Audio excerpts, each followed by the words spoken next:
Welcome in, friends, to another edition of Sports from the Couch here on Mercado Airwaves. I'm your host, Mike Mercado. I want to thank you so much for making us a part of your day. Before we get to this latest segment from the latest edition of the Sports Cubicle on WCPT 820 AM, we want to remind you can follow us all over in the universe. I'm on Twitter at Mike A Media, Instagram, Mike Mercado Media. You could be interactive with the show on Twitter at Couch Sports Talk and at Sports Cubicle TV.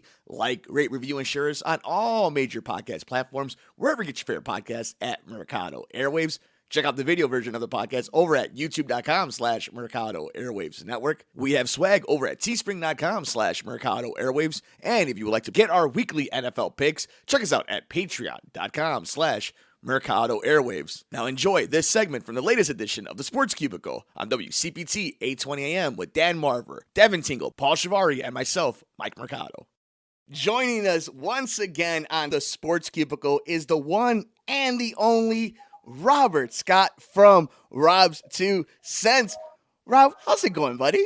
I'm all good, Mercado, man. How you feeling there, brother? Everything is everything, my friend. Thank you so much for joining us again. Paul Chivari, Devin Tingle, and Dan Marver. As always, they send their love to one of our favorites. And thank you so much during this holiday season to join us during your busy schedule. It's a busy time in the NBA and for the Chicago Bulls. A lot of stuff to talk about, so we're going to stay on the NBA hardwood for a little while. Of course, we know you have your thoughts of Justin Fields and the Chicago Bears, but we'll wait for those hot takes as we get closer to the end of the season.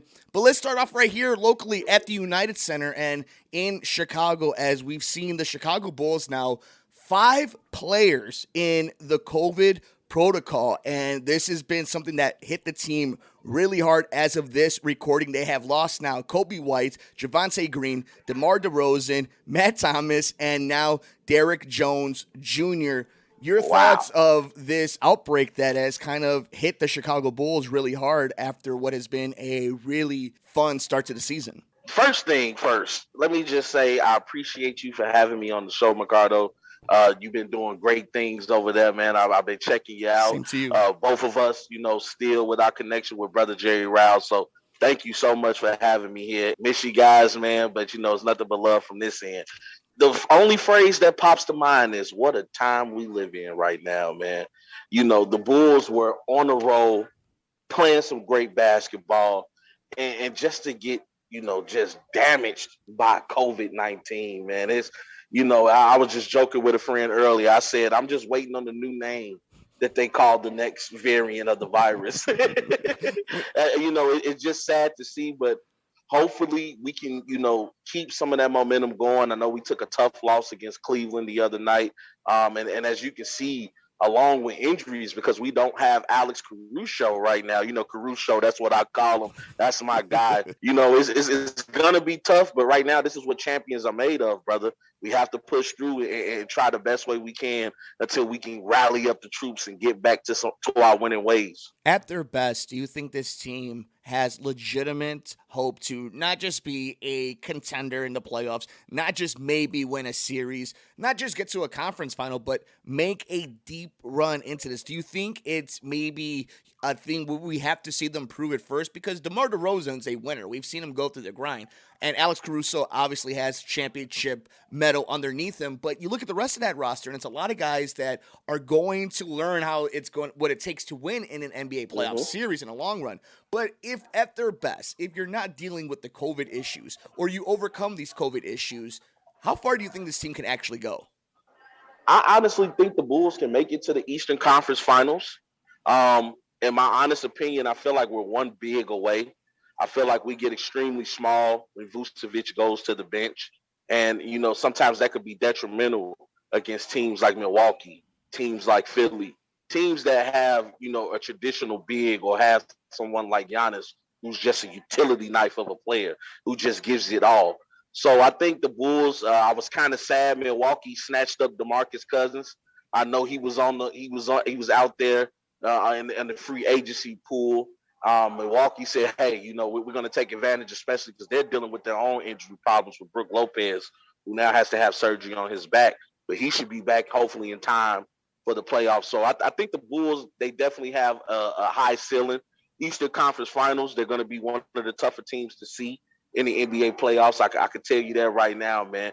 We know how the city of Chicago is, and this team is representing us proudly. You know, hard hat lunch pail, as Stacey King would say, man, clocking in the work, doing damage, coming in, incredible defense. I mean, do you see the way Caruso was leading the defensive charge? I mean, the game against Dallas, the man is just diving on the floor, getting loose balls, you know, and you know, when it comes to defense, you have to win those 50-50 balls.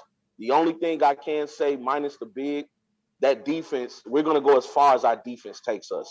We're going to go as far as the defense takes us. And it's something that you've seen with Lonzo Ball being added to this team. It's something you've seen with the athleticism of like a Derrick Jones. There is something to being active, having active hands, not just active feet, and being able to communicate and go for those loose balls, those 50-50 balls. And this team is doing that. But this is what happens when you put a team that has a bunch of professionals together, a bunch of guys that want to play with one another. And you're seeing the growth, the maturity continue for a Zach LaVine after coming from the Olympics, having a great relationship building time with a Draymond Green. And then DeMar comes in.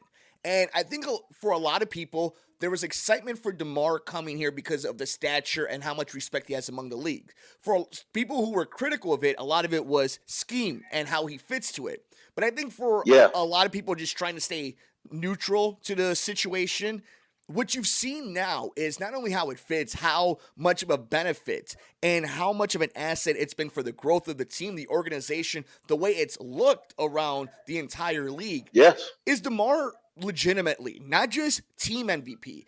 Not that he's going to win it, but should he be in the conversation for league MVP very early on into the season? Oh, definitely. We've seen just the overall impact DeMar DeRozan has had. Great point that you bring up. You know, he won in Toronto. Yeah, he might not have won the big one, but we're talking about a team that was pretty much one game away. You know, they had to run into that juggernaut we know as LeBron. You know, and that's not an easy task. But DeMar coming to this team, bringing the mid-range jumper back. I mean, the guy is channeling his inner Kobe. Did you see the footwork that he had out there on the court?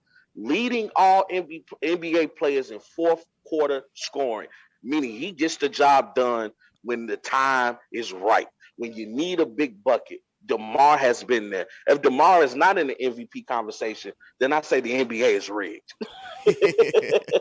What has been the biggest surprise for you along with DeMar DeRozan for this campaign of the Chicago Bulls? Has it been the way Lonzo Ball has fit into the rotation? Has it been the emergence of Ayo Dosunmu? Was it the slow start for Nikola Vucevic? What has kind of been the most surprising thing beyond DeMar and the fact that they've had such a great start to the season? Great question, brother. And then Lonzo Ball. Can we give the man a round of applause for working on his game? We saw the shot form that he had when he first got into the league, the way he would carry the ball over his shoulder before he shoots the ball. You can tell he went every summer, worked on his jumper, worked on that three-point ball. Every year since he's been in the league, his three-point percentages went up. So we got to give Lonzo credit for that. Then you also look at the way that they are playing defense. By committee, it's not just one person. Everybody is committed to playing defense. We look at what Zach LaVine is doing on the wings, and this has been a guy who hasn't been known as a defender, but he's been playing defense by committee. We know that DeMar DeRozan can play some defense, but having Alex Caruso come in with that championship pedigree, being able to show this team, hey, this is what we do. This is how we win. I played with one of the Mount Rushmore players ever to play in the NBA in LeBron James. And I'm going to take what I learned from the Los Angeles Lakers and bring it to this Chicago Bulls organization. Look at the development of Zach LaVine. We see him a superstar right before our eyes. You had a great point in which he played in the Olympics. He got to play along players like a Bradley Beal, play with players like Damian Lillard, play with champions like Draymond Green, and of course, the Durantula, Kevin Durant, easy money sniper. And we see that the impact that it's had on him, the way he's been able to step up. When DeMar doesn't have it, Zach has it. And I feel like it's great that we have two players that can get their own shot at any time. We look at the amazing ball movement that the Bulls have had. I mean, everybody touches the ball. It looks like they're having fun out there. I've never seen so many group of guys smile in my life, especially in the Chicago organization. And we got to give Coach Billy Donavon some love, man. He's calling the right schemes. He's putting the right lineups together. We were waiting on Kobe White to get back. We see Vucevic now picking up momentum after that slow start. I'm talking about a guy that's 20-10 rolling out of bed. We saw what Vucevic did with the Orlando Magic. So now it's time for him to experience what it's like in a winning environment. I think the Chicago Bulls team is one of the most dominant teams in the league. Actually, when I do my next episode of Rise 2 Cents, I'm going to talk about my top 5 NBA teams so far. I got Chicago sitting right there at number 5, man. You cannot overlook this Bulls team. You know, when you come to the United Center, you in for a tough one, man. Chicago, baby, stand up.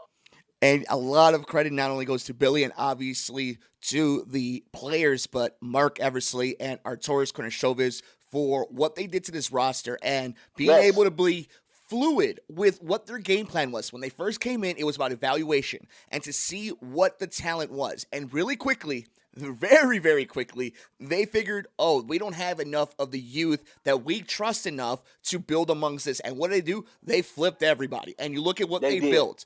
And to me, that is something that we have to kind of commend the entire organization, even from ownership down, even after all the frustration during the John Paxson and more specifically the Jim Boylan and Gar Forman years.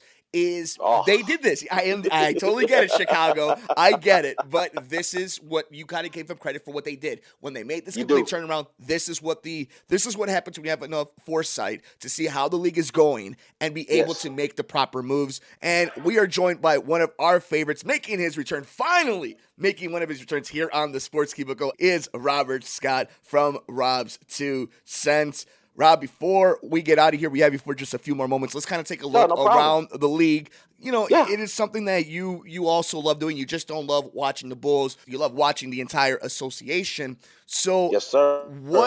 And, you know, it's funny because we talked about the entire Eastern Conference. You mentioned Milwaukee. Around the East right now, when you look at the Brooklyns, you look at the Milwaukees, you look at what Miami and Philly, Chicago, Atlanta, a lot of these different teams, did it creep up on you how fast the East kind of turned? Was it for you the moment Washington made that big Russ deal with LA? Where do you think this all kind of came together in the Eastern Conference, just kind of becoming a very reputable side of the NBA? We got to first start off with the move heard around the world with Kyrie, KD, and James Harden joining forces.